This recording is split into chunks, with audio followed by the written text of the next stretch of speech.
Paixão dá a gente a falsa ilusão de que estamos na mesma sintonia. Tanto que existe uma sintonia sim, mas não uma sintonia profunda, é uma sintonia porque a gente tem várias fases fluídicas do espírito até o corpo físico, tem vários corpos. Paulo fala em 7 na Bíblia, né?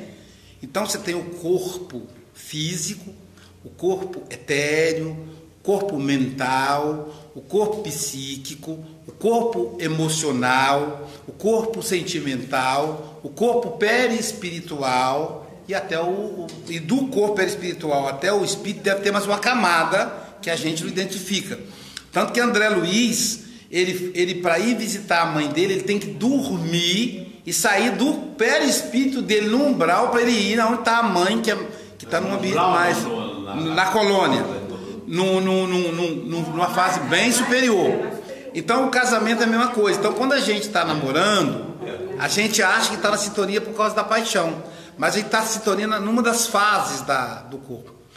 Só o tempo é que vai nos sintonizar, porque aí o que acontece? Os dois vão ter que abrir mão, porque a sintonia significa abrir mão. Esse aqui abre um pouquinho, esse aqui abre um pouquinho, esse aqui um pouquinho, para poder, né? Então, eu tive que me adaptar a Jailza teve que se adaptar a mim, a Soninha e o Ironil. Eu já vi, o Ironil já contou a história de como foi o início do casamento dos dois, né? Isso na particularidade, na intimidade, né?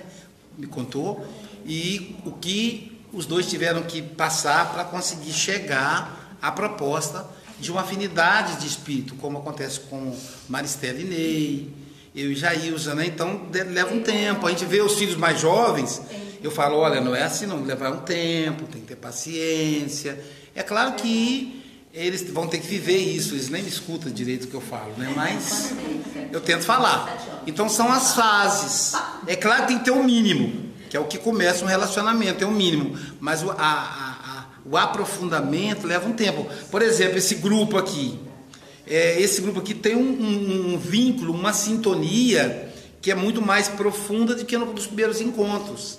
Nós já tivemos encontro aqui de ter 40 pessoas, 50 pessoas, as cadeiras ocuparem a parte tudinho. E aí, agora esse grupo aqui, a gente avisa, ó, Joana, só se não tiver jeito mesmo, todo mundo, o pessoal de Vila Velha se vira, vem. Então, essa sintonia que vai se adaptando. E aí, a relação de um espírito com o outro é uma relação semelhante ao óleo, semelhante ao vinho. Quanto mais tempo passa, mais adequado fica. A Meimei, o espírito Meimei, certa feita, ela fazia uma reflexão comigo sobre uma evangelizadora da casa espírita. A evangelizadora estava comemorando 17 anos de evangelização. Aí eu cheguei, né, ela toda feliz, veio, me abraçou. Sabe por que eu estou feliz, Luiz? Eu digo, por quê? Eu digo, porque hoje eu faço 17 anos que eu evangelizo e tal, numa euforia, né? Eu pensei, meu Deus, grande coisa, né? Eu com a minha, naquela situação miserável, você não presta atenção no outro, né? Então, assim, como eu não tava bem, e ela estava bem, né? E ela toda, tadinha, ela querendo anunciar para mim a alegria dela, e eu tão fora de sintonia. Aí Meimei falou comigo assim, você não prestou atenção na nossa irmã, olha para ela. Aí eu olhei, né? Aí ela veio, tadinha, mostrou o álbum. Tinha aula de evangelização que tinha um evangelizando, uma criança só. E, sabe? Tinha aula de evangelização que não tinha nenhuma. Ela falou assim, essa aqui, Aloysio, foi um dia que choveu, não veio ninguém. Aí eu fiquei lá, porque tinha os desencarnados e tal. Ela toda empolgada.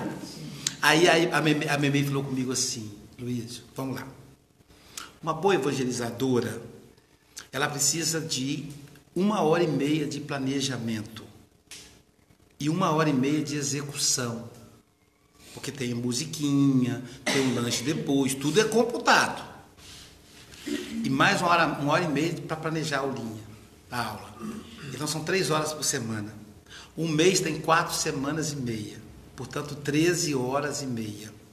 Um ano são 10, 130, 135, 162 horas. 10 anos são 1.620 horas, mais 1.620 horas. 17 anos que ela falou, 17 anos, são mais de 2.000 horas de convivência com o mundo espiritual, de convivência com os bons espíritos. Você tem algum amigo que você conviveu com ele 2.000 horas? Aí eu fiquei assim, você imagina o vínculo de amizade, meu filho. Quando essa evangelizadora desencarnar, nós estaremos do lado de cá esperando que é a nossa amiga. Sabe? Então, olha como é que é profunda a coisa. Aí assim, mas é só evangeliza, é só, vai lá no sábado. A gente não faz essa conta. Aí eu falei, caramba, né? Eu fiquei todo envergonhado, né, com o espírito. Aí no final eu dei um abraço dela, parabéns, viu? É mesmo, Luiz, você gostou? Eu gostei porque você é perseverante, meus parabéns, estou encantado com a sua perseverança, que nada, puxada na minha orelha, né? Mas eu fiquei pensando, caramba, mas olha só, é mesmo, qual amigo que você conviveu com ele 2.000 horas? Descontando tudo, tem que ser 2.000 líquida, 2.000 horas, falou, nós somos amicíssimas, a nossa energia está profundamente sintonizada. Puxou minha orelha. Nós participamos lá do entrar e depois desse último, Integra. E o que foi mais discutido, você falou assim, né, na sua falta, na época, de interesse em ouvir a irmã, né, em compreender a alegria dela. O que mais se falou foi a desunião das casas, dos membros da própria casa, a falta de comunicação, porque a gente não presta atenção nisso, né? Então, lá na nossa casa, tem uma moça que entrou tem pouco tempo, e ela ama organizar as coisas. Então, ela pega e coloca tudo que ela arruma, ela bota um paninho, um vasinho de planta. Tão bom, né? Isso. Então, a gente sente o carinho que ela faz, né? E tem um irmão meio despreparado, tadinho, que ele chega e fala assim, pra que isso? Não sei pra que. Mas é ciúme, né? É ciúme, igual a criança, né? Aí eu falo, Jesus, tem misericórdia, né? Aí a gente olha, então, é essa falta de sensibilidade que a gente está precisando olhar mais para nós, para nossa casa, para os nossos irmãos, porque acha assim que a gente já é tarefeiro da casa, a gente não tem problema, a gente não pode reclamar, a gente não pode chorar, não pode fazer nada. Aí, não pode, exatamente. É quando a instituição engole o grupo. Porque a instituição é uma coisa fria, né? Vira empresa. Então toma muito cuidado para a Casa Espírita não virar essa instituição fria. O Chico Xavier dizia que ele tinha muito medo de casa espírita grande por causa disso, que até as pequenas já se tornam assim. Então muitas regras e falta de profundidade no relacionamento. Eu me lembro que uma das vezes eu fui na Casa Espírita Cristã, e a Casa Espírita Cristã faz um trabalho belíssimo. No Natal, eles distribuem mais de 500 cestas básicas. E agora no inverno também mais de 1.000 cobertores. Então a fila dobra quarteirão. Então eles dão aquela cesta básica, reforço, né, com chocolate, com frango, e dobra o quarteirão. E o pessoal fica revezando. Aí eu fui fazer a palestra, e na saída da palestra, as pessoas estavam, um grupo de trabalhadores, os homens fortões, né, jogava a cesta para o outro pegava, formiguinha, até chegar na mão dos necessitados. E tinha um senhor no meio do grupo, que estava lá, cantando, brincando, trabalhando junto. E aí quando eu fui passando, um amigo espiritual falou assim, Luiz, aquele moço está passando fome, ele não tem comida em casa. E ele estava distribuindo. Estava distribuindo. Aí eu falei, caramba. Eu pensei, como é que esse companheiro vai chegar na casa espírita e vai dizer que está faltando comida? Aí eles vão discriminar ele, vão olhar ele como coitado. Ah, coitada. Não vão respeitar a fala dele mais. Se ele for da diretoria, então não vai poder participar mais da diretoria. Porque para ser da diretoria tem que ser rico e tal. Aí a gente entende por que ele guardou. Aí chamei o seu Dalmir tem um coração desse tamanho, é uma pessoa fantástica. Chamei o seu Dalmir e falei, seu Dalmir, olha só, aquele companheiro ali, o amigo espiritual está me dizendo que ele está passando fome. Então, assim, Eu não estou dizendo para o senhor acreditar na minha mediunidade. Eu estou dizendo para o senhor poder só dar uma conferida nisso. Se eu puder, discretamente, dar um jeito de ir na casa dele. E entrar nesse assunto com ele. Ele falou, ele não vai falar não, Luiz. Olha lá ele como é que ele é. Ele é expansivo, ele é brincalhão. Ele nunca mostra os sentimentos dele. Mas eu tenho como fazer isso. Ele falou, fica tranquilo. Aí o seu Domingos contou que quando terminou a distribuição das cestas, né? Todo mundo fez festa, fizeram oração, a sensação de fazer o bem, blá. Aí o senhor Domingos falou assim, posso te dar uma carona, meu amigo? Não, senhor Domingos, deixa que eu vou de ônibus. Não, eu vou te dar uma carona. Eu estou indo para lá perto, eu tenho que visitar um amigo que é perto da sua casa. Pode dar uma carona? Pode, então tá. Mas não vai tirar o senhor da rota não, né? Não. Aí você foi conversando com ele, nada dele abrir o jogo. Aí quando foi aproximando da casa dele, ele falou assim, amigo, rapaz, tô pensando em tomar um café na sua casa. Esses dias que deu um café. Aí falou, meu senhor Dalmir, mas o senhor não tinha que visitar amigo? Não, mas rapaz, você é meu amigo, você é trabalhador da nossa casa há tantos anos. Eu gostando da sua esposa. Eu vou tomar uma água então. Aí, tá bom, senhor Dalmir, todo envergonhado, né? Aí chegou na sala, veio a esposa, que honra! O Dalmir veio nos visitar e tal. Oi, fulano, aí abraçou. Aí ele foi ao banheiro, fazer não sei o que. Aí falou, o que você tem aí? Ela falou, nada. O senhor Dalmir não tem nem açúcar para fazer café. Por isso que eu fiz café para o senhor até agora. Aí falou assim, faz o seguinte, dá um pulinho lá pega ele e arranja uma coisa para fazer, leva ele para o quintal e entrete ele lá que eu vou fazer uma surpresa para ele. Aí o senhor Dalmir foi lá no carro, pegou 3 fardos de 3 cestas, né? 3 cestas básicas, caixa de bombom, mais um monte de coisa. E botou lá em cima da mesa, né? E pegou R$200 dobrado, que também a pessoa não precisa só de cesta básica, a pessoa tá com a luz atrasada, com a água atrasada, né? Precisa comprar um eu não gosto da ideia da cesta básica porque você padroniza por baixo. A cesta básica você desconfia, o filho dá o dinheiro para a pessoa comprar. Aí pegou R$200, botou embaixo da xícara do copo de água que ele tomou que nem cafetinha. E aí a mulher voltou com... Que isso, Dalmir? Não sei, cara, apareceu aí. Aí ele começou a chorar. Falou, rapaz, você é meu amigo, você devia ter falado. Como é que eu vou adivinhar, meu amigo? Você devia ter falado. Falou, mas seu Dalmir, você lá tem gente lá que precisa muito mais do que eu. Ainda falou assim ainda. Falou, pode pesar mais do que você, mas você está precisando também. Você é de casa. Então a gente não pode dar comida para o outro, deixar o de casa passar fome. Então primeiro vamos encher a de casa e depois Jesus fala para a gente amar o próximo. O mais próximo é você. Ele deixou lá e mais, ele não comentou com ninguém da casa espírita para não expor o companheiro. Então olha como é que é complicado, né? Porque aconteceu uma coisa essa semana na praia, que sabe, tem um monte de amigos de todo mundo, E aí chegou uma amiga minha de Belo Horizonte, que ela está com Alzheimer e tal. Eu comentei, ela sempre orava, você falou. E eu fiquei com pena da Ana Maria. Ela faria tudo para ela, também para mim. Aí eu falei pro pessoal assim, eu vou lá pegar fulano, porque eu não sei nadar. E ela nada, então eu fico com medo, né? Aí as pessoas falam assim, não, deixa ela lá, trazer problema. Poxa, que amizade é essa? Entendeu? Então você tem... Aí eu falei, tá bom, eu levei ela para outro grupo. Só falei, pessoal, não dá bebida, não pode beber. Entendeu? Já enturmei ela com outro pessoal. A gente tem que tomar muito cuidado com o utilitarismo. Eu tenho muitos amigos, né? Graças a Deus. E aí eu tenho muitos amigos e eu sempre fico muito preocupado naquelas amizades que só valem enquanto te traz resultado. Naquele momento, não traz problema. Porque uma coisa é você estar do lado de cá. A pessoa é seu amigo que está buscando alguma coisa. Aí ela conquista o que ela quer e ela se afasta. Isso é um problema dela. Agora, quando é você que se afasta, aí é um problema seu.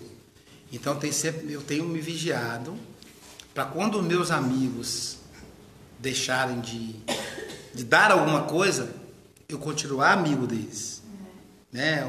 Aquela reflexão do padre Fábio de Mello mexeu muito comigo, né? Da questão do homem que fica na cadeira, leva para o sol, tira do sol, né? E a pessoa não pode nem agradecer, não pode nem te agradecer, porque ela está tão debilitada que ela não consegue nem agradecer, às vezes está com o Alzheimer, está mesmo num processo de... Como é que a gente chama, gente? Quando a pessoa perde a razão. Não, então o nome que a gente dá. Demência, num processo de demência, né? Então é muito complicado. Um amigo meu dizia que o pai dele, totalmente demente, não tinha senso nenhum, não agradecia, não se expressava, né? E aí ele ficou surpreso quando numa noite ele olhou para ele assim e falou: eu te amo, meu filho. Aí dizia que chorou porque tinha 2 ou 3 anos que ele não expressava nenhum tipo de emoção. E aí 2 dias depois o pai desencarnou. Foi um lapso. Foi. 1 minuto e não... Pois é, aí dizer que chorou, falou, poxa. E aí dizer que 2 dias depois o pai desencarnou. Mas assim, então quer dizer, ele tinha que amar esse pai incondicional, porque ele podia maltratar o pai, o pai não, teoricamente o pai não vai perceber, se a pessoa for materialista, né? Então esse amor incondicional. Aí a Joana começa essa segunda parte dizendo assim: quanta saudade de Jesus. 78. Uma da pezinha, 78. Depois da florzinha aí. A gente sempre para nessa florzinha. Quanta saudade de Jesus. A sua mensagem de ternura e amor, repassada de misericórdia, possui o condão mágico de alterar o significado de todas as existências. A ingenuidade incerta na sabedoria dos seus ensinamentos é um poema de atualidade em todos os tempos, que comove, propicia equilíbrio e restaura a compreensão dos deveres que a todos cabe desempenhar.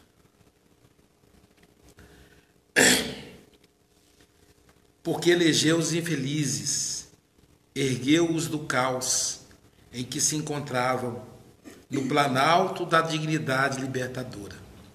Fez-se o mais desafiador exemplo de bondade que o mundo conheceu e tornou-se modelo para incontáveis discípulos fascinados pelo seu exemplo, que tentaram repetir a incomparável façanha da compaixão e da caridade.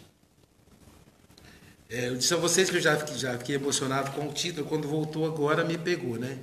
Então, realmente é essa saudade que a gente sente, né? E é uma saudade impreenchível a curto prazo, né? Só com o tempo, com a evolução, que a gente vai conseguir preencher. E por incrível que pareça, quando a gente sente saudade, é quando a gente está mais próximo, né? A saudade talvez seja isso. A saudade talvez nos aproxima das pessoas que nós amamos, né? Ainda que ela dói um pouquinho, mas ela dói com aproximação. Quando a gente sente saudade, é porque a gente está pensando, porque a gente está próximo, né? Quando a gente não sente saudade, a gente não está pensando. Então a gente está longe. Só um pouquinho, a luz, esse incerta aí, porque tem uma diferença, né? De inserir, né? A genuidade. Porque quando você lê, a pessoa não está... Ah, sim, muito bem, muito bem.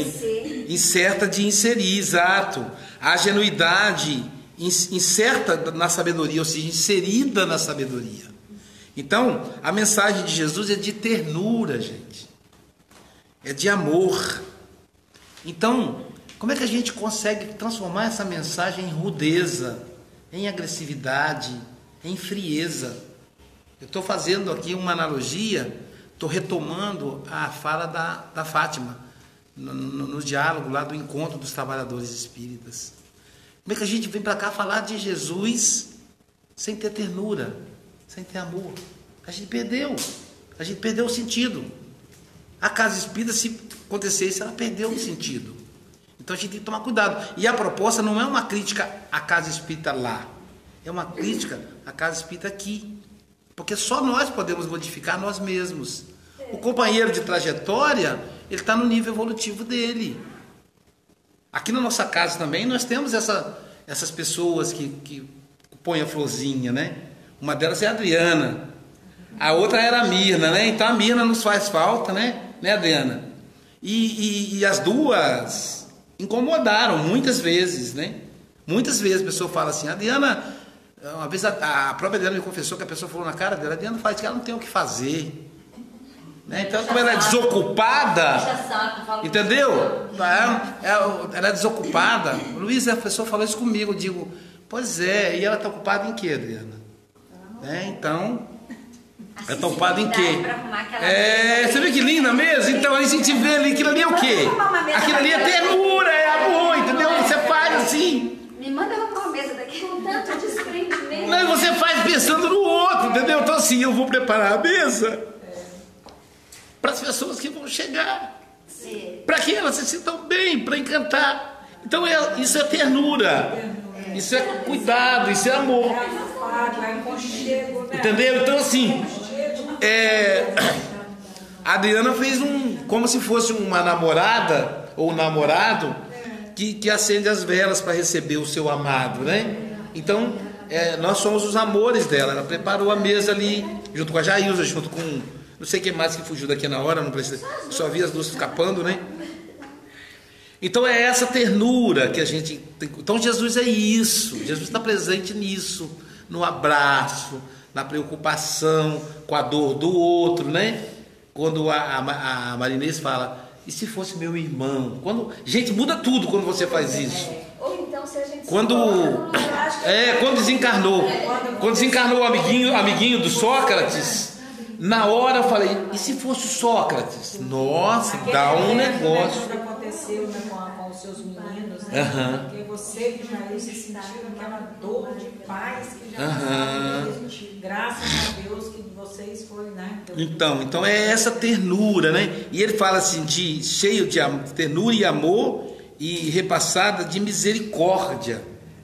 Possui o condão, a capacidade, o condão mágico, né, que é como se fosse uma varinha mágica, de alterar o significado de todas as existências. Então, às vezes, a pessoa está ali no caminho desviado, no caminho da droga, do crime. Uma atitude dessa muda a pessoa sai dali, não vou fazer mais isso não. E ela muda. Claro que a gente não pode prever, a gente não pode ter a pretensão de querer fazer isso com o outro, mas sem perceber a gente faz. Pessoas mudam a vida delas em função de uma atitude de afeto, de uma atitude fundamentada em Jesus. A ingenuidade de Jesus é da sabedoria, aquela pureza dele, o olhar, a palavra simples para o pescador, que fazia o agricultor entender, né? Saiu um homem a semear e semeou as sementes, o sol matou, caiu no meio das pedras, sabe, aquela ingenuidade, mas por trás da ingenuidade, a ingenuidade recheada de sabedoria. A ingenuidade era só a embalagem, que era para não ofender os ouvidos, entendeu? Até isso Jesus tinha cuidado, né? Ele disse, olha, até para poder chamar a atenção, quem nunca errou, atira a primeira pedra, mas ele olhou para o chão, que é para a pessoa não se sentir acusada. Você está falando para mim, né? Então ele olhou para o chão, tipo assim, não estou falando nada com você, é você que está falando, né? Então, olha o cuidado. Ele sabia que era Judas que ia entregar, ele disse, no meio de vós, um há de me trair. E todo mundo desconfiado, porque ele não falou quem, né? Pode ser eu. Aí Pedro fala, o outro fala, porventura sou eu, Senhor. João fala, sou eu, mestre. Todo mundo perguntou. E aí quando Judas perguntou, ele disse, você que está dizendo, Judas. Eu não estou falando nada. Estou dizendo que é um. Você está dizendo que é você. E Pedro disse, eu nunca. Chamou atenção, você não vai me trair, mas vai me negar. Então assim, a didática, o amor, dizer, você vai me negar, mas você me ama. Que eu te perguntei 3 vezes, você respondeu as 3 vezes que me amava. Então a sua negação não quer dizer falta de amor. Ele já perdoou Pedro por antecipação. Ou seja, na hora que o remorso invadiu o Pedro, e é ruim, gente, quando o remorso invade o peito da gente, né? Você fala, fiz bobagem. Aí você tenta argumentar, eu sou assim, a minha razão tenta argumentar, mas foi por causa disso, foi por causa daquilo. Aí a vozinha fala, não, você errou, cara, você pisou na bola. Mas foi por amor, mas você pisou na bola. Então, sabe, aquele buraco fica ali. Aí você tem que... Aí no meu caso, eu vou lá, peço desculpa, telefone, para ver se alivia um pouco aquela dor. Então Jesus falou com Pedro: Pedro, você vai me trair.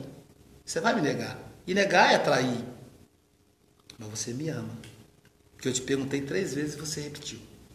Então na hora que ele estava lá, ele deve ter lembrado: eu te amo, Senhor. E dali ele se levantou da morte, do remorso. Porque foi uma morte para ele, né? Talvez por isso ele abandonou Jesus. Só ficou a Maria Magdala porque ela não tinha a culpa, não tinha o remorso. Ela estava num caminho de subida e eles estavam descendo naquele momento. Então esse amor, né? Essa ingenuidade inserida de sabedoria. É um poema, né? Porque não atravessa o tempo. Caramba, passou 2000 anos. Eu lembro quando a gente falava assim, há quase 2000 anos. Lembra disso? Quando 1970, 1980, quem é mais velho teve esse prazer, né? Eu estou com 54 anos, então eu lembro pessoas dizendo assim, há quase 2000 anos Jesus fala do Evangelho.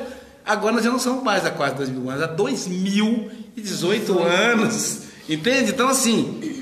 Então atravessa, perfura o tempo. Em 2050 alguém vai dizer, há 2050 anos vai valer a mensagem em 2050, em 2200, se já passou 2000 e ela continua valendo, né? Então ela vara o tempo, comove, propicia equilíbrio.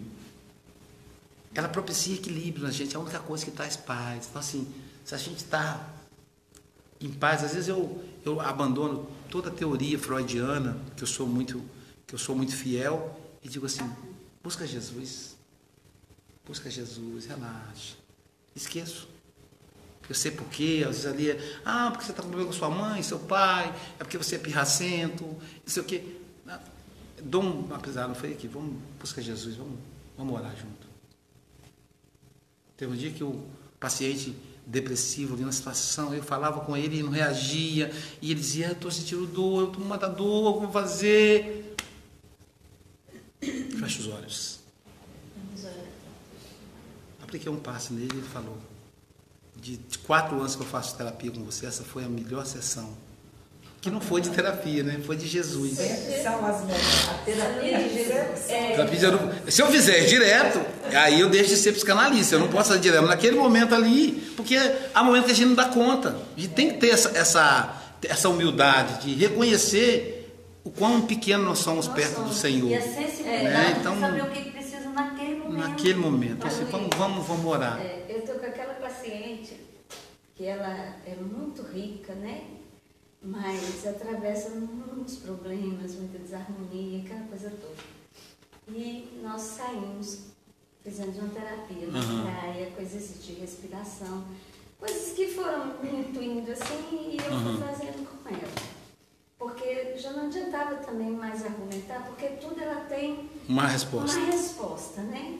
A sabotadora. E aí aconteceu esse momento que a gente sentou na areia e falei, vamos buscar Jesus, amiga, vamos pedir a Ele para nos abençoar nesse momento e tal. E a gente começou a orar. Aí ela chorou muito, né? Aí depois ela falou assim, eu vou levar você para morar comigo. Mas não é... Eu falei, coitado, não fui eu, foi Jesus. Se eu levar eu, você vai levar a outra parte também. Quanto que ela vai levar? Pois é, então é isso. Mas é uma amiga. Melhor não. Então é aquela história, porque eles veem, né? Eles ficam tão encantados. É como disse, eu gosto muito da história, eu contei esses dias para um pastor. Ele ficou encantado, que os pastores, né? Eles não se ligam muito esse negócio de santo, né? Aí eu contei para ele, vou te contar uma história de São Francisco. Nossa, ele ficou chorando na terapia, se emocionou. E aí eu contando para ele que São Francisco ia passando numa cidade e aí o discípulo dele falou, Pai Francisco, ele ia passar nessa cidade. E aí os monges iam na frente e já ia combinando. Aí já estava idoso, né? Então já estava limitado, então ia combinando onde é que ele ia passar. E às vezes eu vejo o Papa Francisco passando, é uma coisa meio parecida. Na atualidade, a única coisa próxima que eu vejo é isso. No meio espírita, a gente não tem essa coisa da pessoa ir andando. Jesus, na época, ele ia andando, né? Então João Evangelista era assim, a Mãe Santíssima e aquela multidão atrás dela também, né? A Joana, quando eu via a Joana Joana passou por mim assim, aquela iluminação, a única vez, desde que eu estudo ela, uma vez só, desde 1980 que eu estudo Joana. Só vi Joana uma vez só, Joana de Ângeles. Aí ela passou, eu olhei aquele hábito iluminado, aquela mulher bonita passou. E aí quando eu olhei assim, aquela multidão de gente andando atrás dela. E ela andou, tinha andado assim uns 500 metros, ainda não tinha acabado o povo ainda que estava atrás. Então é gente faminto dos ensinamentos dela, né? Sim. Então os espíritos encarnados que vão atrás dela. E aí foram agendar para São Francisco, e aí o discípulo chegou e falou, irmão Francisco, olha, o senhor sabe que o prefeito da cidade quer ter um horário com o senhor, quer discutir as políticas governamentais com o senhor. O empresário mais rico também quer um horário. Mas o que mais me surpreendeu foi uma donzela linda, que deve ter os rapazes mais ricos da cidade ao pé dela, quer falar com o senhor também. Aí falou, como é que pode? Primeiro, o senhor não entende nada de política. Como é que o prefeito quer falar com o senhor? O senhor não entende nada de negócio, o senhor nunca teve nada, comerciante era seu pai, o senhor não entende nada de negócios. E aí um rico comerciante quer conversar com o senhor. O senhor é tão feio, esquisito, como é que a mulher tão linda vai querer falar com o senhor? Aí ele falou assim, é verdade, meu irmão, na verdade, é verdade, você tem razão. O prefeito não é a mim que ele vê Jesus Cristo. Ele pensa que eu sou Jesus Cristo, é com ele que ele quer falar. O comerciante, ele não vê sabedoria em mim, ele sabe que Jesus tem muita sabedoria. Então é com Jesus que ele quer tratar de negócios. E a bela donzela, ela vê a beleza do Cristo. Não é a minha feiura, ela vê a beleza do Cristo. Então não sou eu que eles veem Jesus. Porque eu estou a serviço de Jesus. Então às vezes as pessoas confundem. Né? A pessoa fala, Luiz, seria bom, queria tanto, você podia morar aqui. Né? Vai morar na Jaiz, vai ver quanto custa. Eu recebi proposta para morar no como é que é o nome daquele bairro ali da Quinta Avenida, ali perto do Central Park. Como é o nome, gente? Brooklyn, não. Manhattan. Você acredita? A pessoa falou, Luísio, tem um apartamento para você e Jair aqui em Manhattan. Primeiro, é sério, isso é verdade, ele fez a proposta. Primeiro, olha só, os seus pacientes se atendem por Skype, então você pode atender de qualquer lugar do mundo. E eu vou te arranjar paciente aqui em Nova York que vai encher seu consultório. Paciente brasileiro, você não precisa falar inglês, porque eu não falo inglês, né? Você não precisa falar inglês, então brasileiro, português. Você já usa da sua vidinha, vai dar um passeio aqui da Avenida, já usa comprar a bolsa da Louis Vuitton, ele fala Louis Vuitton, da Vitor Hugo, Vitor Hugo já tem até o dono da fábrica, que é o filho Vitor Hugo, e falou, e aí você fala o seguinte, você fica aqui 3 meses, vai pro Brasil, fica um mês lá e volta, entendeu? Tranquilo, Luísio.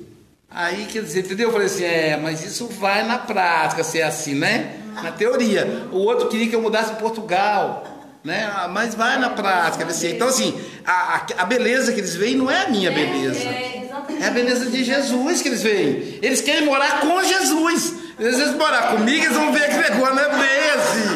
Então, claro, porque é a ternura que o Senhor passa, né? E quando nós nos colocamos a serviço dele, a gente ganha esse poder temporário, essa aparência temporária, mas ela é eminentemente temporária, ela não é real. Na cama e fala assim, mas deixa eu ir para sua casa, deixa eu falar com você. Pois é, então assim. Eu tenho uma paciência com ele, parece que ele teve um problema. Pois é, mas é na prática diferente, né? Então assim, Jesus ergueu do caos os que se encontravam no planalto da dignidade libertadora. Então, ele conseguiu erguer a pessoa infeliz para a parte alta, né? Fez um desafio de bondade. Jesus não falou de bondade, ele fez. Ele não falou de humildade, ele fez.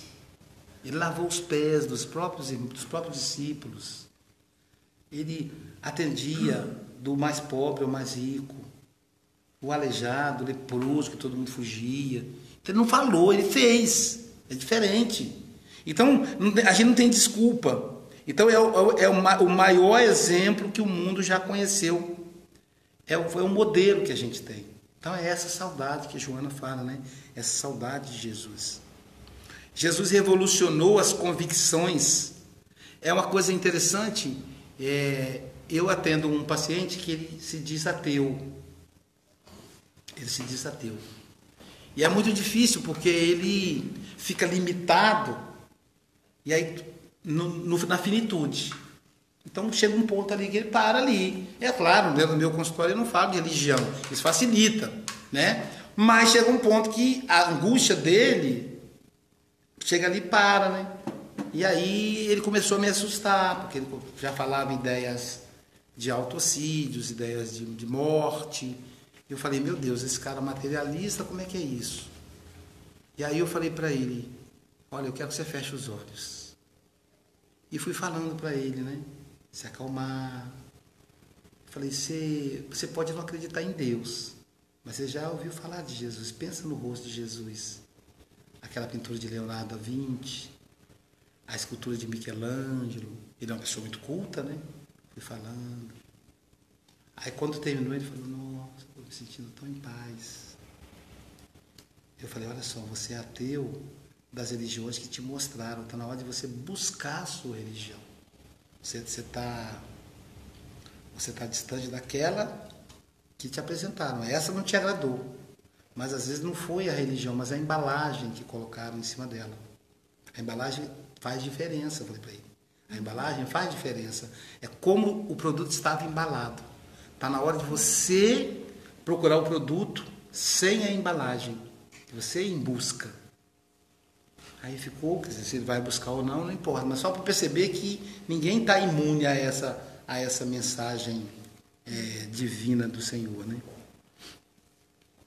Utilizou, já falei isso, né? Revolucionou as convicções nas quais predominavam o ódio e a vingança. Jesus foi um grande revolucionário, mas ele não precisava do ódio e da vingança para revolucionar. Ele se fez pobre no meio dos pobres, ele combateu os abusos dos fariseus, ele combateu o machismo que queria apedrejar a mulher adúltera,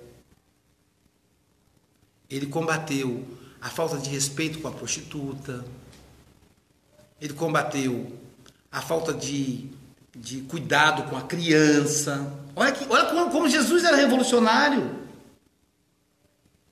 Deixa que venham até as minhas crianças, é delas o reino dos céus. Você cuida das crianças, tenha cuidado com elas. Então, o idoso, a mulher viúva, que era tão desprezada, a mulher hemorroísa. Então ele foi revolucionário, ele desafiou o poder. Por isso que ele foi crucificado. Ele não foi crucificado para servir de exemplo. Ele não foi crucificado porque Deus quis sacrificar o seu Cordeiro de Deus. Não, ele foi sacrificado porque ele desafiou o poder estabelecido. Ele mostrou para nós o que acontece conosco quando nós desafiamos. Mas ao mesmo tempo, ele mostrou a consequência do desafio. E aí eu me lembro do Jordano falando para mim, quando eu estive lá em Roma, no local onde ele foi queimado, ele mostrando, ele falando que da grade do presídio onde ele estava, ele mostrou a cena para mim. Ele avistou uma bruxa, uma mulher sendo presa, né? E aí amarraram a mulher na tora, e aí arrancaram o vestido da mulher para ela ficar nua. E ele dizia que os seios dela caíram assim, soltaram, né? Para desmoralizá-la. E aí todos riam, aquela algazarra, as pessoas se felicitando com a dor daquela mulher. E ele lá da grade olhando. A humilhação. A humilhação. E ele pensando, isso vai acontecer comigo amanhã. Era um dia antes do sacrifício dele, da morte dele. E aí, imagina, e eles já fizeram isso de propósito, que é para ele, né? Para torturar, porque as pessoas, a crueldade, ela não tem limite. Não tem. Quando a gente se entrega à crueldade, é um perigo, porque ela não tem limite. Então, lá das grades, ele olhando. Aí, quando a mulher dizia, não, não faça isso, vai sim, sua bruxa. A mulher médium, né? Aí, atearam fogo. E aí, quando ele olhou ela sorrindo. Aquele mesmo fogo iluminou as labaredas do corpo dela, que ele falou, meu filho, o corpo tem muita gordura. Então abre uma labareda, não, parece abre um fogo, abre um clarão. Aí abriu um clarão, aí pelo clarão ele viu a mulher levantando e se despedindo dele, sorrindo, dizendo, pode vir, não tem perigo. Ele me contou isso, né? E eu vi a cena se mostrando. Então, Jordano Bruno seguiu o exemplo de Jesus. Então, ele só foi para a fogueira porque ele não quis negar Jesus. E quem levou ele para a fogueira? Os sacerdotes cristãos. Então, olha o perigo. Como a gente se afasta de Jesus imaginando que está com ele. Então, por isso que a Joana é muito profunda. Quando a ternura, quando o amor, quando a misericórdia é afastada do nosso coração, nós não estamos com Jesus. Não adianta usar o nome dele. Pode usar a Bíblia, pode usar o livro mais lindo. Se o coração não tem ternura, não tem sensibilidade, se você perdeu a misericórdia, perdeu Jesus, perdeu Jesus. Tem uma pessoa, eu pedi uma pessoa católica, né? Vai à missa sempre. E a mulher me reconheceu. A mulher guarda tanto ódio de uma pessoa. Eu falei, gente, o que essa pessoa vai fazer na igreja? O seu coração cheio de ódio, com raiva, e ainda usando o nome de Deus, o nome de Jesus, que dá de vingança, de coisa, falando de outro. Eu falei, está muito distante. Aí eu falei, senti muita oração. Isso está em todas as religiões. No meio espírita, o que a gente fala, né? É a lei de causa e efeito. Ela ainda isso vai voltar para ela. Você está desejando que o outro caia na desgraça. Nós estamos jogando praga para o outro. Assim, mas você sabe que existe a lei de causa e efeito. Agora ele está plantando, mas depois ele vai colher. Ou seja, como se eu fosse um guardião da lei de causa e efeito. Eu tenho que saber que o pau que bate em Chico também bate em Francisco. Se a lei de causa e efeito vai valer para o outro, vai valer para mim também. Não, eu ainda cheguei então, para ela, se a senhora acha que o teu pessoal está te maltratando e não gosta da senhora e tal, a senhora não muda daí. Aí ela fala completamente regular, né? Mas eu sou pobre, eu fiquei dando risada. A senhora é pobre, mas eu falei, é melhor mudar. Não, ela é que saia. Vai sair daí, eu não. Às vezes nós estamos adoecidos assim, né? Então, Jesus utilizou palavras simples para explicar os dramas complexos. Lembra que eu falei do semeador, né, os denários? Então, ele falava para todo mundo, né? Assim como imagens do cotidiano para elucidar os enigmas do comportamento em desvario que predominavam. Então, assim, quando ele lavou os pés dos apóstolos, ele estava dizendo para a gente lavar o pé do outro. Ele estava querendo explicar psicologicamente a necessidade da humildade. Lavar o pé do outro é você saber que você está certo e que o outro está errado e você deixar ele achar que ele está certo. No Evangelho é chamado obediência e resignação. Aí diz assim, a obediência é o consentimento da razão e a resignação é o consentimento do coração. Então, eu vou obedecer, mesmo sabendo que eu estou certo. Por quê? Naquele momento, o outro não está em condição de ouvir, de discutir aquele assunto. Então, eu vou me acalmar ali. Talvez num outro momento, que se ele mudar a sintonia, aí eu vou poder dizer. Até porque no momento em que o calor sobe, interessa quem está certo e quem está errado. Na briga de Vasco e Flamengo, de Flamengo e Fluminense, não adianta quem está certo e está errado. Eu vejo nas redes sociais, o pessoal dos coxinhas posta lá um negócio, quer dizer um negócio legal, aí o pessoal da mortadela bate lá. Aí o pessoal volta dela, mostra uma reflexão legal, eu digo, olha que legal, aí o outro, não, isso aí não sei o que, não sei o que. Então assim, não importa se o exemplo é bom. O João ontem falou, Luiz, faz uma live sobre coxinhas e mortadela.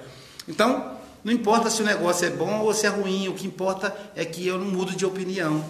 Então naquele momento você vai lavar os pés do outro. O que é o pé? Pé é a parte suja, né? Imagina aquela época que as pessoas não tinham sapato, andavam descalços. Imagina homem tem um pé feio para desgraçar, unha encravada. Você tem que lavar primeiro. Imagina você lavar o pé, uma pessoa que tem nojo para lavar o pé. Outra coisa, a pessoa arrogante. Como é que ela vai lavar o pé? Ela vai ter que se dobrar. Né? Ela vai ter que dobrar a crista. Né? Como é que você vai lavar o pé? Vai ter que dobrar. Né? Um companheiro falou para... Um médico falou para um familiar meu assim, dizendo, você trabalha na sapataria, sabe por que você foi obrigado a aceitar esse trabalho de sapateira? Porque você é arrogante. Isso é para você dobrar a crista. Você vai ter que calçar a pessoa. Você vai ter que ajoelhar diante das pessoas. Aprenda. Quando você aprender, aí você vai conseguir o emprego que você quer. Aí ela falou, Luiz, que sabedoria, né? Que saudade que eu sinto do companheiro, porque realmente aconteceu do jeito que ele falou. Quando eu aprendi, pronto, eu consegui um emprego que eu ia ganhar muito mais do que a sapataria. Mas aquela sapataria me alimentou durante 2 anos. Preparou ele para o emprego que ia ter. Exatamente. Sapataria falou, aquela sapataria pagou meu aluguel, encheu a minha barriga, pagou os meus estudos durante 2 anos. Mas eu tinha que ajoelhar. Eu nunca tinha pensado nisso. Porque sempre quando eu compro sapato, eu mesmo experimento. Mas tem situação que a pessoa causa um idoso, uma criança, ou até tem jeito também que fala. Né? Pois é. Então assim, então Jesus... hoje mas tem as sapatarias tradicionais, Soninha, aquelas que o sapato é mais caro, dá uma comissão melhor, ainda tem um cara que calçar. Então assim, mas Jesus não quis dizer que era pra gente fazer isso, ele quis dizer, era um processo simbólico, né? Que ele usou de imagens lindíssimas que a gente não esquece, que fixam o nosso coração, né? São ações candentes, né? Quer dizer, muito intensa, muito entusiasmo, muito apaixonado, né? E a compreensão do sofrimento humano, a profundidade. Quer dizer, quando Jesus curou o leproso, ele falou assim, vá e te apresente ao sacerdote. Por que ele não falou com o leproso assim, vá, tua fé te curou? Porque olha a profundidade, porque a lepra era uma doença social. Uma vez leproso, mesmo que ele tivesse curado, ninguém acreditava. Eu fui curado, Jesus, sai fora daqui, rapaz, é eu, hein? Vai lá pro asilo, onde é o seu lugar. Né? Seria o ex-dependente, o dependente químico em recuperação. Sei não, esse cara usava droga. Você cuidar do seu dinheiro aí, esconde a carteira. O ex-presidiário. Então Jesus, sabendo disso, falou, ó, vai lá e procura o sacerdote. Por quê? O que o sacerdote fazia? Falava, tira a roupa. O cara tirava a roupa. Aí olhava, palpava, não tem ferida não. Aí dava um documento para ele que ele podia voltar para a sociedade. Então o sacerdote ele fazia a função de resguardar a sociedade, que é mais ou menos o que os sacerdotes hoje tentam fazer, equivocadamente, né? Então Jesus, vá e te apresentes ao sacerdote.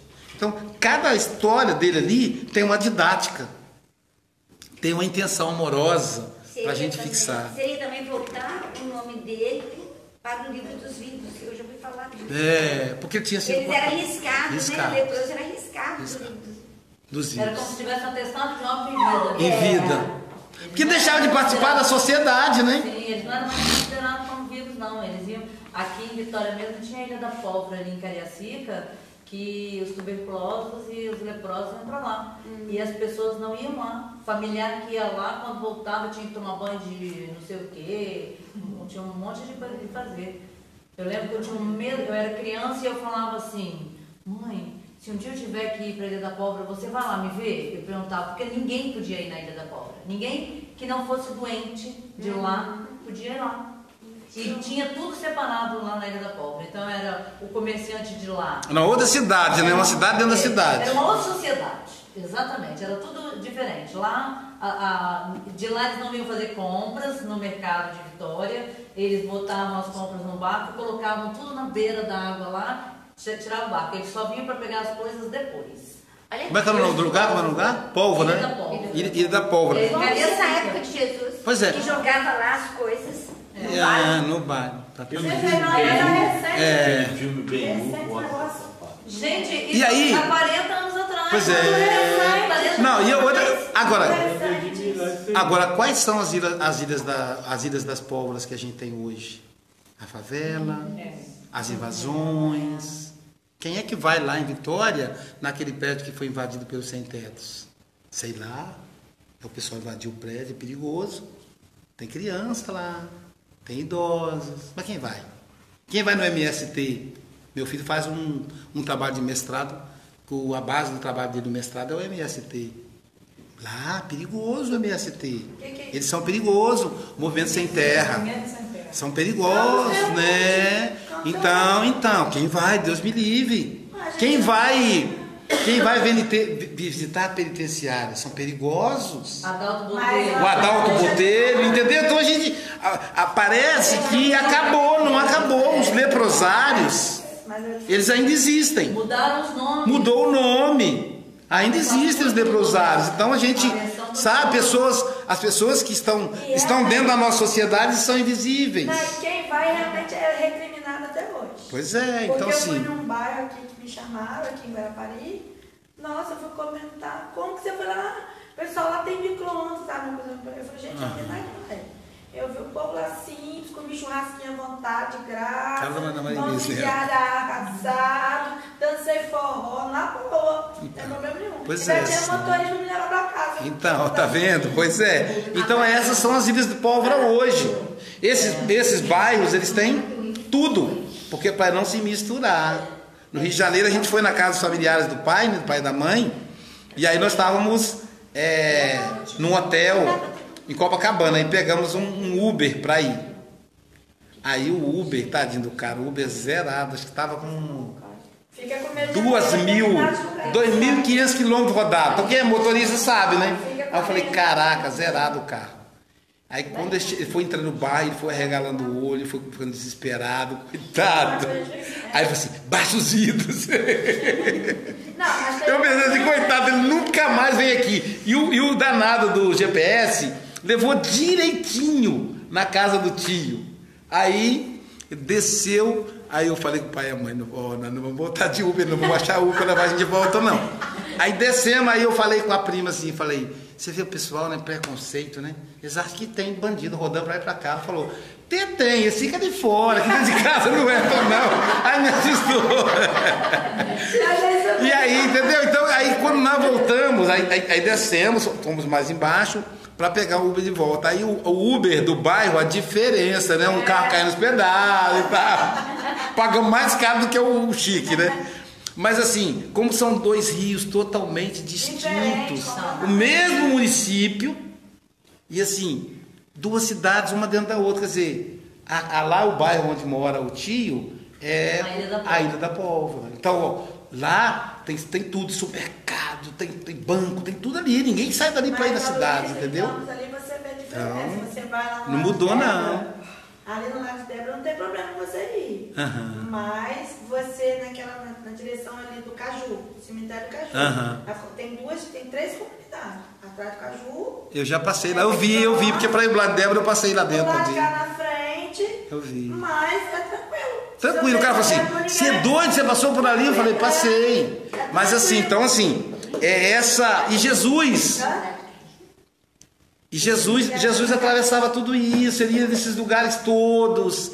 Então, um revolucionário, defendiam essas pessoas, ele defendia essas pessoas mais sofridas, né? Agora, Luiz, amigos... Não condenava, não apoiava os crimes que essas pessoas cometem, né? Porque uma coisa é você ir lá, porque na favela a maioria da população é trabalhadora, são homens de bem. Tem uma minoria pequena ali que é desonesta, como na classe média alta também tem. O negócio na classe média alta, eles se misturam. Né? Então lá a gente consegue, porque a gente tá lá de cá. Mas aqui também tem um monte. Se você for lá na comunidade, você vai ver mocinhas entre 17 virgem, pensando no marco da sociedade. Pois é, então, você tem. Entendendo? Aquela coisa do debutante 15 anos respeitar. Se não for, a família não faz festa. Então, só quem convive vai saber, né, os valores que tem lá. E né? tem os valores lá deles. São só pessoas com nível diferente, mas são trabalhadores. Ninguém que valorize a pobreza e os testemunhos de dor como instrumentos de elevação moral, como ele o fez. Tem um pastor, é Henrique Jesus, aquele pastor da Igreja Batista, gente, que pastor lindo, um jovem barbudinho. Ele, tem um texto dele, um vídeo dele chamado Cristofobia. Aí fala assim, dentro das igrejas eles combatem os homossexuais, as prostitutas, os pobres. Eles são cristofóbicos, eles têm fobia de Jesus, eles odeiam Jesus e estão dentro da igreja. E ele, pastor, nossa, é lindo, eu não sei se é Bruno, eu guardei, eu esqueci o nome dele, ele é muito rodado no Facebook, e ele vai falando, então assim, e ele não fala das outras religiões, ele fala da dor da religião dele, que ele é pastor. Aí eu olho e digo, não sei se também está cheio assim, o católico deve pensar a mesma coisa, mas que pastor lindo, ele consegue resgatar Jesus ele protege o homossexual, é jovem, ele é novinho, ele é barbudinho. Os jovens agora deixam crescer a barba, ficam bonitos de barba, né, agora, né? Eu não posso deixar que a minha fica branca, mas sou apaixonado com a barba deles, né? Jesus mandou no próximo, ele não botou assim, ó, tem que ser homem ou mulher mesmo, tem que ser assim, sabe? Entendeu? O cara que ele fez isso, então não posso, que ele é. Então, assim, fazer o bem, ajudar a pobreza, ninguém fez como Jesus. Então, a gente tem que... Só ele pode ser o nosso modelo nesse sentido. Nesses dias de complexa angústia, não são diferentes as aflições que necessitam da presença e do socorro de Jesus. Parece que ela está falando agora, né? Nossa. Pode-se afirmar que são mais afligentes em razão das circunstâncias culturais, os comportamentos alienantes, dos desafios e dos impositivos enfrentados, dos interesses em jogo sob o domínio do ego. Nós vivemos uma civilização egoísta. O ego predomina, o interesse pessoal, o ego, eu digo que até é egocentrismo, aquela coisa infantil mesmo. Eu ia gravar uma live hoje, não gravei porque eu estou gravando um programa aqui, mas eu gravei uma live chamada, eu vou gravar, de repente, segunda ou terça-feira, a pirraça nas relações, nas organizações. A presença da pirraça dos adultos nas organizações. Como nós nos comportamos como crianças pirracentas. Sabe? Que na nossa opinião que tem que predominar. A gente tem ciúme do outro, tem inveja do outro. Igual a Fátima está dizendo assim, a Adriana arruma um negócio aqui. Por que a Adriana arrumou? Ela pediu autorização, não sei o quê. E cadê a diretoria? E sabe, você vê no fundo que é inveja. É a criança pirracenta, falou assim, toma meu brinquedo, igualzinho, cara. Aí você fala a pessoa, qual é me argumenta, usa o argumento kardeciano aí. Fala de o que Kardec está falando a respeito disso, o que Jesus fala disso. Não tem. A pessoa assim é muda. Por que ela fica muda? Porque não tem, é a pirraça dela. E isso a gente percebe não só na organização espírita, mas na organização familiar, na organização empresarial. Então, eu vou fazer essa live. A pirraça nos adultos presentes nas organizações, né, na família, então, em todos os lugares. Então, o que é isso? É o culto do ego. Então, nós estamos numa civilização egoísta, egocêntrica.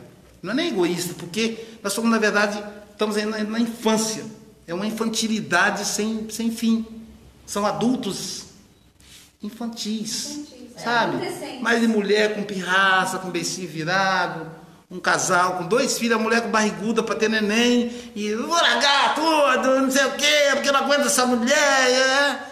Aí eu falei, meu filho, mas e o seu filho? Você tem um de 2 anos, escadinha, tem mais um na barriga. E como é que faz? Pois é, eu tô pensando nele, mas também não adianta eu ficar com eles e ser infeliz. O que adianta ter um pai infeliz? Eu digo. Aí eu escutei. Aí mandei uma mensagem para ele. Aí no outro dia, quando eu olho, é a esposa. Aquele desgraçado, só pensa nele, egoísta, eu vou largar ele que eu não aguento de Jesus Cristo. Então, aí é difícil salvar o casamento, os dois estão por aqui um com o outro, né? Aí eu pensei, cadê aquele amor? Aquele amor, um dia isso é pirraça, por quê? Porque ele não é do jeito que ela quer que ele seja. E ela não é do jeito que ele quer que ela seja. Então, ele critica e fala que vai largar porque ela não pode ser desse jeito. E ela fala a mesma coisa dele. E aí eu me lembro que uma das vezes que eles foram me buscar no aeroporto, são meus amigos por isso, né? Então, a gente acaba fazendo amizade. Aí, ela toda assanhada, ele também, aquela sermenta, aquele hormão forte, era toda... E aí falou assim, ai Luísio, a gente tá no lua de mel, e aí eu queria te fazer uma pergunta. Aí eu falei, que foi? Ela disse, aí pode falar com ele, amor? Ah, não sei, é tão íntimo. Aí eu falei, aí ele falou, aí fala. Ai, amor, não sei. Fala pra ele é médium, o que falar vai ficar aqui dentro. Eu digo, meu Deus, será que veio aí? Aí ela disse assim, é que eu queria saber, eu não tenho coragem de perguntar isso dentro do centro, mas eu queria saber se fazer sexo demais faz mal. Aí eu falei, eu comigo, ai que média, né? Aí eu falei assim, ela falou assim, eu falei assim, mas por que você está preocupada? Ela falou assim, não, a gente faz sexo de manhã, de tarde, de noite. Tem vezes, Luiz, que é 3, 4 vezes no mesmo dia. De Jesus tenha piedade. Aí o Zé Grosso, do lado. Aí eu falei assim, Zé, me tira dessa aí. Socorre aí. O que eu respondo pra eles? Não é porque você fala assim, não, faz mal, né? Você tá vendo? Religião, não quer que a gente seja feliz, né? Eu falei, eu tenho que ter uma resposta legal pra eles. Eu falei, o que eu respondo, Zé? Aí o Zé falou assim, pergunta pra ele se comer demais faz mal. Aí eu falei assim, o Zé Grosso mandou perguntar pra vocês se comer demais faz mal. Aí ela disse, engorda, né? Dá obesidade.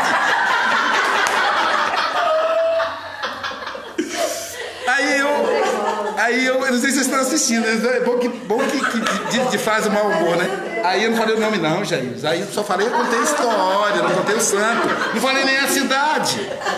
Aí eu... Não falei a cidade. Aí o Zé Grosso falou comigo assim... Aí que é interessante, o Zé Grosso falou assim... Já esse fogo vai passar. O Zé falou... Já esse fogo vai passar, Luiz. Quando vier o pequenininho, eu quero ver onde eles vão arranjar tanto fogo. Primeiro teste. Aí, o que aconteceu? Fiz as palestras, né, e tal. Me levaram para almoçar, me levaram de volta para o aeroporto. Quando eu cheguei em casa, passou uns 10 dias, disse, Luiz, dei uma surpresa para você, meu amigo. Eu falei, qual é? Ele falou, eu tô grávido. O marido falou, né? Aí eu falei, que legal, rapaz, quanto tempo? Fulana fez o exame e já tem 1 mês. Eu digo, Zé Grosso não eu pensei comigo, né? Só que agora, né? Agora um quer largar o outro, porque, né? Acabou a mordomia de fazer sexo 3, 4 vezes por dia. Agora o sexo vai tudo pro menino. O menino suga toda a energia libidinal. Lembra no começo que ele começou, Ironil? Suga toda a energia libidinal. Porque o sexo é a energia maior, então ele movimenta tudo. Ele movimenta o estudo, ele movimenta a própria relação sexual, mas ele movimenta a relação com o filho. E imagina, 2 meninos, cara. Um com 2 anos no colo, o outro na barriga. Quer dizer, imagina que doideira. Cadê tempo para fazer sexo? E corre como madeira, e cuida, e tem que levar para fazer... Então, acabou a mamata. E por isso que eles estão bravos, estão no fundo. Bem no fundo, um está cobrando o outro. Um deve dizer assim, acabou a mordomia por sua culpa. Você me engravidou agora, eu estou com essa mãe agora, cheia de menino. E a mãe deve dizer assim o marido deve dizer assim, por sua culpa, e agora sou esse pai que tem que correr para lá, e mamadeira, e trabalhar, não pode nem fazer sexo com você, porque o menino está chorando toda hora. Né? Então, acabou a mamata. Lá em casa, a Rosiane, minha nora, quer reclamar, né? Ô, Saulo, agora tem 2 crianças, como é que eu aguento? Não sei o que da minha filha. minha filha, nós escolhemos ser pai e mãe. Então, vai segurar a onda, né? Mas eu sei que o Zé Grosso falou, já esse fogo vai acabar. Eu estava prevendo. Ia dar sua cadeira. Todos esses fatores, continua Joana, porém têm suas raízes no cerne do Espírito. Todo esse sofrimento que Jesus tanto nos ajudou, tanto ajudou as pessoas a se libertar, tem a causa no Espírito. Resultado do atraso moral. Resultado dos atos reprocháveis do passado, né? Do descaso pelos valores dignificantes, né? Não, eu mexer com isso não, eu vou pensar em ganhar dinheiro, eu vou querer os prazeres. Descaso, quando o amor convidava ao trabalho, a gente tinha descaso. E aí depois paga, né? Que devem servir de roteiro seguro para a evolução. Ante a ausência dos afetos que lenificar quer dizer tornar mais fácil, que tornam mais fácil as aflições morais, dos desastres resultantes dos vícios e prisões emocionais. A figura inovidável do Rabi faz muita falta aos deambulantes carnais. Então, quer dizer, é o afeto que vai acalmar a aflição. Mas se a gente não cria laço de afeto, a gente não tem. Porque o que é o solitário? É aquele que é egoísta. Então nós construímos a nossa solidão. Nós não pensamos nos outros. E depois queremos que os outros pensem em nós. Como assim? Né? O Bruno fez uma palestra fantástica aqui, o jovenzinho Bruno lá do GEAC, que ele estava dizendo, tem pais que dedicam todo o seu dinheiro para dar uma excelente escola para o filho. Ele trabalha e não tem tempo para dar a presença, para dar o afeto. Então ele dá uma escola de qualidade. Aí quando os pais ficam velhos, eles internam o pai num asilo de qualidade. Num asilo confortável. Porque foi, né? Eles, na época da educação, foi o quê?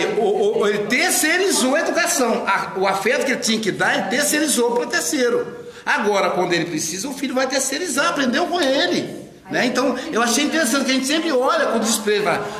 Mas tem um asilo. Mas a gente sabe que tem casas de repouso que são confortáveis, tem todo um recurso, estrutura, mas não tem a presença do filho.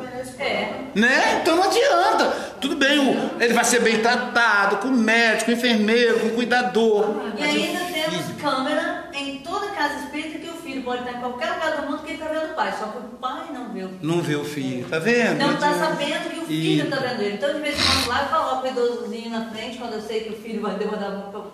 Olha ali, teu filho pediu para você olhar ali que ele quer te ver. Aí ele fica procurando, mas ele está onde? Tadinho, tá vendo? Então, assim, aí o Bruno fez essa denúncia, que eu achei muito, eu nunca tinha ouvido isso. Ele fez essa denúncia, assim, pai dá uma ótima educação para o filho, coloca ele nas melhores escolas, antigamente no internato, né? Na biografia do Luiz Gonzaga, o Gonzaguinha foi colocado no internato. Então, no jardim, pois é. Da Maísa, né, a mãe dele, e ele ficava naquele orfanato lá que ele morria. As férias, as crianças iam para casa e ele ficava as férias todinhas. Então, assim, essa falta, esse afeto que acalma a aflição, que modifica, né?